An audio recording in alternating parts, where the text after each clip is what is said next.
Assalamu alaikum students.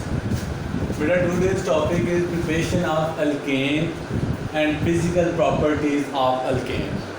सबसे पहले हम देखते हैं इसकी प्रिपरेशन के मेथड काफ़ी ज़्यादा है, लेकिन आपकी बुक में दो मेथड डिस्क्राइब किए हैं। जैसा कि हमें पता है अल्केन एक होमोलोगस सीरीज़ है और हमने होमोलोगस सीरीज़ की प्रॉपर्टीज़ में देखा था एक होमोलोगस सीरीज़ के जितने भी कंपाउंड्स हैं ऑलमोस्ट उनको एक मेथड से प्रिपेयर किया जा सकता है। मीन कि अगर हाइड्रोजनेशन आप अल्कीन और अल्काइन करेंगे तो हम कोई भी अल्केन प्रिपेयर कर सकते हैं मीथेन के अलावा। उसकी भी कुछ रीज़न है, वो भी नेक्स्ट इंशाल्लाह डिस्क्राइब करूँगा।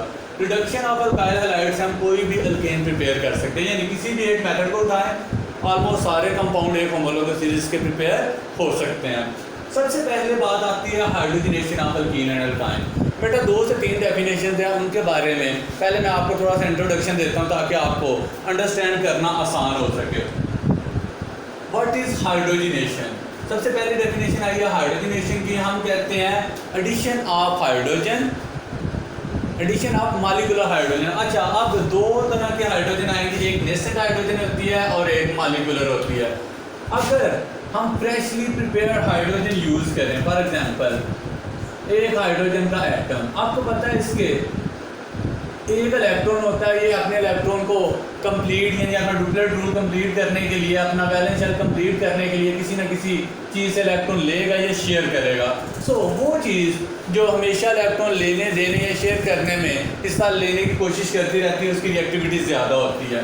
तो इस तरह के हाइड्रोजन को हम नेसेंट हाइड्रोजन कहते हैं, यानी फ्रेशली प्रिपेयर्ड हाइड्रोजन जो अभी किसी चीज़ के साथ बॉन्ड नहीं उसने बनाया, वो जल्दी से रिएक्ट करती है। दूसरी चीज़ ऑर्गेनिक केमिस्ट्री में आप अक्सर देखोगे मॉलिक्यूलर हाइड्रोजन, ये मॉलिक्यूल की फॉर्म में होती है। मीन हम कह सकते हैं कि 2 हाइड्रोजन एटम आपस में बॉन्ड बनाए हुए हैं, यानी 2 हाइड्रोजन एटम आपस में इलेक्ट्रॉन शेयर करके अपने डुप्लेट को कंप्लीट करते हैं और एक मॉलिक्यूल की फॉर्म में एग्जिस्ट करते हैं। This is known as molecular hydrogen. So हम सिंपली कहते हैं अल्कीन और अल्काइन दोनों अनसैचुरेटेड कंपाउंड है। जो सैचुरेटेड होते हैं उनके एंड पे ईन का वर्ड यूज होगा, ईन। जो डबल बॉन्ड वाले होंगे ईन और जो ट्रिपल बॉन्ड वाले होंगे आयन। यानी इन तीनों के अंदर अगर मेन डिफरेंस देखा जाए तो यहाँ पे ए, यहाँ पे ई, यहाँ पे वाई। ये वाली ऐसी मिस्टेक है जिसको आप बोर्ड के पेपर तक अक्सर बेशतर कर देते हैं। मीन जल्दी में कहीं लिखा हुआ प्रॉपर्टीज ऑफ अल्केन, आप जल्दी से पढ़ के उसको अल्कीन की लिखना शुरू कर देते हैं। बेटा ये वाली मिस्टेक आपने नहीं करनी, ध्यान करना है कि अल्केन है, अल्कीन है या अल्काइन है। इन तीनों की प्रॉपर्टीज़, यूजेस, प्रिपरेशन, इनके केमिकल रिएक्शन और इस तरह की सारी प्रॉपर्टीज, अक्रंस वगैरह या मतलब सोर्सेज वगैरह राइट की हैं। तो ये सारी चीज़ें आपस में कंफ्यूज नहीं करनी, बल्कि माइंड में रखना है कि किसकी प्रॉपर्टीज़ या किसकी प्रिपरेशन, किसके यूजेस वगैरह पूछे आपने उसी के राइट करने हैं। अल्कीन और अल्काइन दोनों ही अनसैचुरेटेड कंपाउंड हैं। जो अनसैचुरेटेड कंपाउंड होते हैं उनके दरमियान उनमें कार्बन के दरमियान डबल या ट्रिपल बॉन्ड होता है। वो उस डबल या ट्रिपल बॉन्ड को ख़त्म करके सिंगल बॉन्ड में कन्वर्ट करने की कोशिश में लगे रहते हैं। तो किसी भी चीज़ को वो ऐड करने में आसानी फील करते हैं। अब हाइड्रोजनेशन करवाने के लिए हम सिंपली बोलेंगे, इस मेथड को पहले डिस्क्राइब करते हैं कि हमारे पास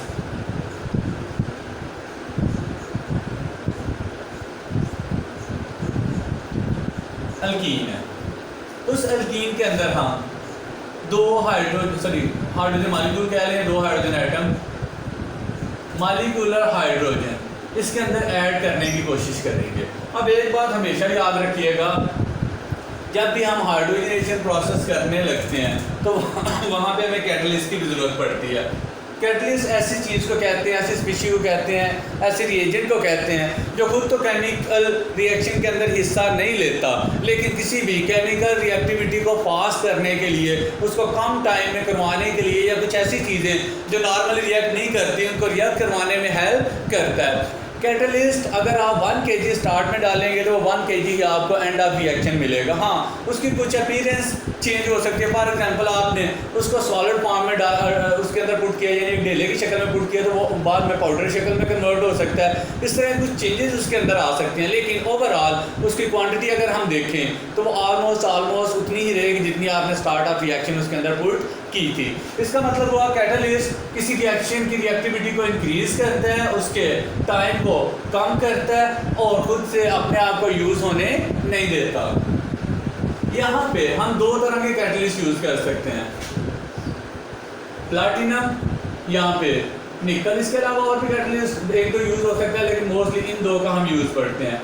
अगर हम प्लाटिनम को यूज़ करेंगे तो ये रूम टेम्परेचर पे रिएक्शन दे देगा, यानी हमें फ्यूल वगैरह का कोई भी खर्चा नहीं पड़ेगा, यानी फ्री ऑफ कॉस्ट। एक दफ़ा आपने प्लाटिनम कैटलिस्ट परचेज कर लिया तो आप फ्री ऑफ कॉस्ट इसको करवा सकते हैं। लेकिन प्रॉब्लम ये आती है, platinum is very expensive metal. तो जो एक्सपेंसिव मेटल है उसका स्टार्ट में ही इतना ज़्यादा खर्चा हो जाता है। असल में लैब के अंदर हम छोटा सा प्लाटिनम का कोई पीस लेके उसके लिए यूज़ कर सकते हैं, लेकिन इंडस्ट्रीज़ के अंदर बहुत बड़ी मिकदार में बहुत हैवी मैस वाले बहुत बड़े साइज़ वाले कैटलिस्ट यूज़ होते हैं, क्योंकि वहाँ पे रिएक्शन काफ़ी ज़्यादा मिकदार में यूज़ होता है। फॉर एग्जांपल लेट्स सपोज एक छोटा सा रूम है, मे भी उतना बड़ा कैटलिस्ट हो, मे भी एक नाल के अंदर पूरे पूरा एक रिएक्टर फैला हो। सो इतने बड़े प्लाटिनम को, इतने बड़े मिकदार में प्लाटिनम कैटलिस्ट को परचेज़ करना थोड़ा सा कॉस्टली होता है, इसलिए इसकी बजाय अक्सर बेशतर निकल मेटल को यूज़ कर लेते हैं। लेकिन निकल मेटल का एक ये प्रॉब्लम है कि आपको 250 to 300 सेल्सियस टेम्परेचर, कुछ बुक्स जो है वो उसको 200 से लेके 300 सेल्सियस टेम्परेचर तक भी मेंशन करती हैं। लेकिन इसमें प्रॉब्लम यह है कि आपको इतना ज़्यादा टेम्परेचर मेंटेन करने के लिए फ्यूल बर्न करना पड़ता है। अगर आपको फ्यूल बर्न करना पड़ेगा तो डेफिनेटली उसके एक्स्ट्रा एक्सपेंसेस आप में इंक्लूड हो जाएंगे। यहाँ पे लेट्स सपोज मैं अगर निकल कैटलिस्ट यूज़ करता हूँ तो मैं कहूँगा कि 200 से 300 सेल्सियस टेम्परेचर आपको यूज़ करना पड़ेगा। एक्चुअली अब होगा क्या कि ये एक हाइड्रोजन यहाँ पे और दूसरी हाइड्रोजन आके यहाँ पे अटैच हो जाएगी और हमारे पास एक सैचुरेटेड कंपाउंड आ जाएगा ईथेन। यहाँ पे हमने ईथेन को प्रिपेयर कर लिया by addition of molecular hydrogen. This process is simply known as hydrogenation of alkene. और जहाँ से हमने प्रिपेयर कर लिया सिंपली अल्कीन्स को। ये प्रोसेस होता क्या, थोड़ा सा इसकी डिटेल देखते हैं। देखें कार्बन, ये आप चीज़ 9th में पढ़ा है कि यहाँ पे कार्बन जब डबल बॉन्ड बनाएगी तो डेफिनेटली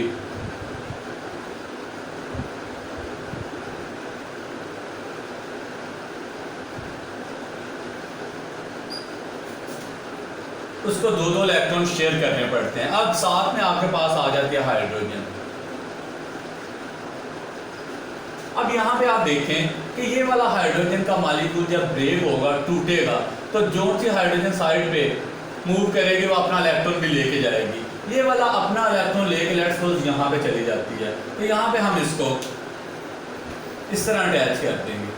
अब जब ये यहाँ पे मूव करेगी तो अपना इलेक्ट्रॉन भी यहाँ पे लेके जाएगी। सेम ऐसे ही जब ये वाली हाइड्रोजन इस वाली कार्बन के करीब आएगी तो यहाँ पे भी ये अपना इलेक्ट्रॉन लेके यहाँ पे स्टे करने की कोशिश करेगी। अब हमेशा डबल या ट्रिपल बॉन्ड की बजाय सिंगल बॉन्ड एग्जिस्ट करने में आसानी होती है। दूसरा, जो डबल और ट्रिपल बॉन्ड होते हैं बेसिकली हमेशा जो सिंगल बॉन्ड होता है वो सिग्मा होता है, डबल और ट्रिपल के लिए पाई बॉन्ड होता है। तो pi bond as compare to sigma bond तोड़ना आसान होता है, इसलिए वो बॉन्ड जल्दी से टूट जाता है जब कोई चीज़ रिएक्टिविटी के लिए आती है। और डबल और triple bond Aahista Aahista single bond के अंदर कन्वर्ट होने की कोशिश करते हैं।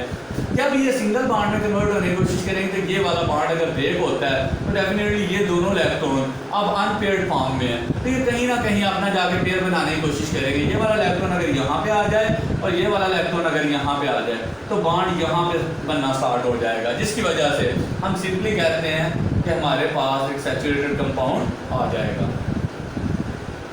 This is a simplification of alkene by the addition of molecular hydrogen.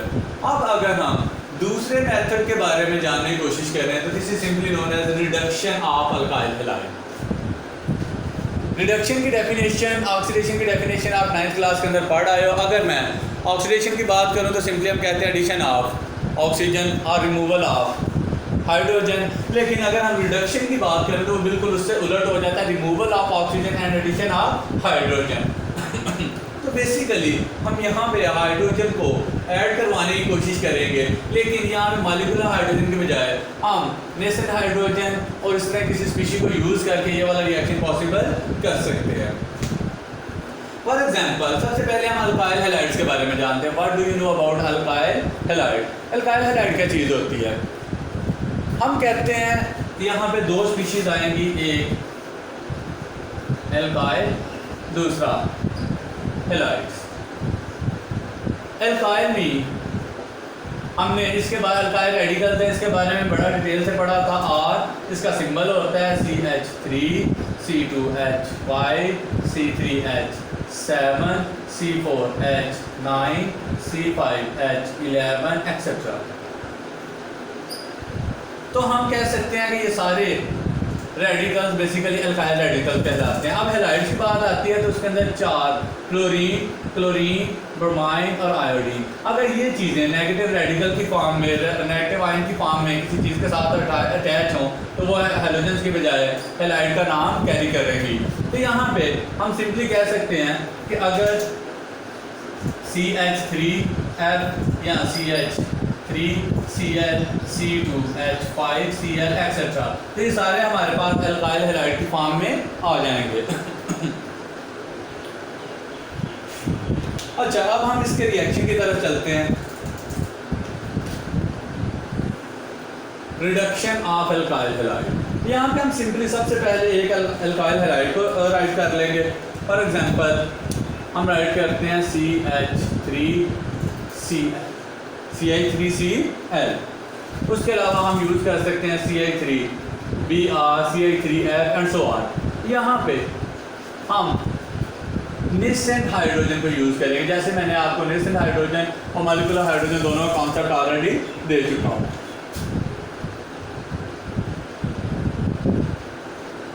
यहाँ पे हम जो रिएजेंट या फिर कैटलिस्ट वगैरह यूज़ करेंगे वहाँ पे जिंक मेटल, और इसको हम डाइल्यूट HCl के अंदर डिजॉल्व करेंगे।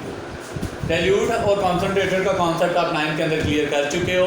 अगर किसी सोल्यूशन के अंदर सल्यूट के पार्टिकल की तादाद काफ़ी ज़्यादा हो तो हम इसको कॉन्सनट्रेटेड सोल्यूशन बोलते हैं, और अगर सल्यूट के पार्टिकल की तादाद कम हो तो हम कहते हैं कि दिस इज़ डाइल्यूट सोल्यूशन। जिसके अंदर सॉल्वेंट काफ़ी ज़्यादा मिकदार में हो और सल्यूट के पार्टिकल बहुत ही कम हो, सिंपली डाइल्यूट सोल्यूशन कहलाता है। मोस्टली हम कॉन्सनट्रेटेड क्वांटिटीज़ यूज़ करते हैं फॉर रिएक्शन, लेकिन कहीं पे डाइल्यूट क्वांटिटीज़ को भी हम यूज़ कर सकते हैं। ये जो आम तौर पे 9, 10 फर्स्ट ईयर, सेकंड ईयर या यूनिवर्सिटी लेवल पे भी स्टार्ट में आपको एसिड्स वगैरह यूज़ करवाए जाते हैं, वो मोस्टली डाइल्यूट यूज़ करवाए जाते हैं। उसके पीछे रीज़न ये होती है कॉन्सनट्रेटेड एसिड जो होते हैं मोस्टली, स्पेशली HCl हो गया, सल्फ्यूरिक एसिड हो गया, नाइट्रिक एसिड हो गया, ये इतने ज़्यादा क्रोसिव होते हैं कि अगर आप गलती से उसको अपनी स्किन पे गिरा लो या कहीं पे फेस पे लग जाए तो वहाँ पे बर्निंग स्टार्ट हो जाती है। सो नॉर्मल एक्सपेरिमेंट के लिए आपको डाइल्यूट एसिड ही दिए जाते हैं, लेकिन अगर कॉन्सनट्रेटेड एसिड यूज़ करोगे तो उसकी रिएक्टिविटी पे काफ़ी ज़्यादा फर्क पड़ेगा। लेकिन कुछ ऐसे रिएक्शन भी होते हैं जो डाइल्यूट से प्रॉपरली होते हैं, कॉन्सनट्रेटेड दे तो रिएक्टिविटी इतनी ज़्यादा हो जाती है, मे बी वहाँ पे ब्लास्ट होने का डर हो।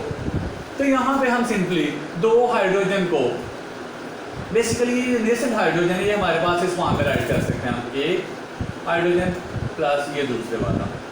अब क्या करेंगे कि सिंपली एक हाइड्रोजन आके इसके साथ अटैच हो जाएगी और दूसरी वाली हाइड्रोजन इसके साथ, तो हमारे पास रिएक्शन बड़ा सिंपल आ जाएगा, CH3H प्लस HBr।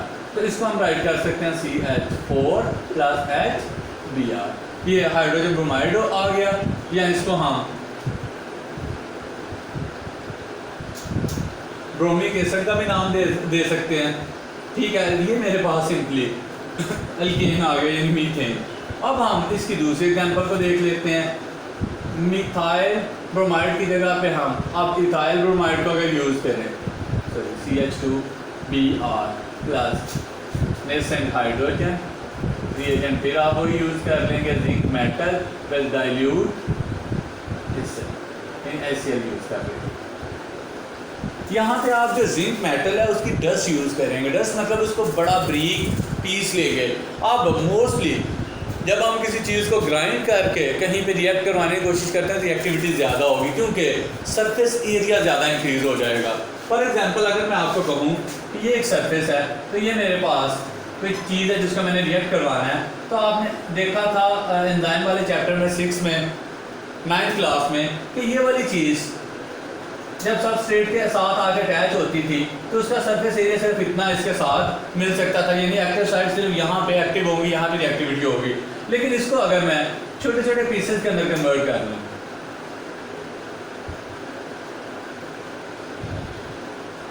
तो अब यहाँ पे इसी चीज़ की रिएक्टिविटी पहले से भी इंक्रीज हो जाएगी।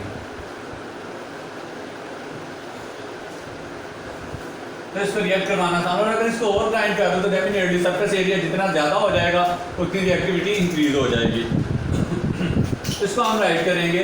फिर वही बात, नेसेंट हाइड्रोजन के 2 एटम है मेरे पास, एक हाइड्रोजन एटम को मैं यहाँ पे अटैच कर दूंगा, दूसरे को मैं इसके साथ अटैच कर दूंगा, ये बन जाएगा CH3 प्लस दूसरी कौन सी चीज़ बन जाएगी HB। आई होप आपको इसकी केमिकल एक्टिविटी के बारे में काफ़ी नॉलेज आ गया होगा। इंशाल्लाह फिजिकल प्रॉपर्टीज हम नेक्स्ट लेसन के अंदर करेंगे। मेरा तो मूड था अभी कर ले, लेकिन इसकी रिएक्टिविटी बड़ी इंपॉर्टेंट है। आपसे वेस्टर ये वाला लॉन्ग क्वेश्चन आने का चांस होता है, तो बेटा इसको अच्छी तरह आप प्रिपेयर कीजिएगा। Thank you.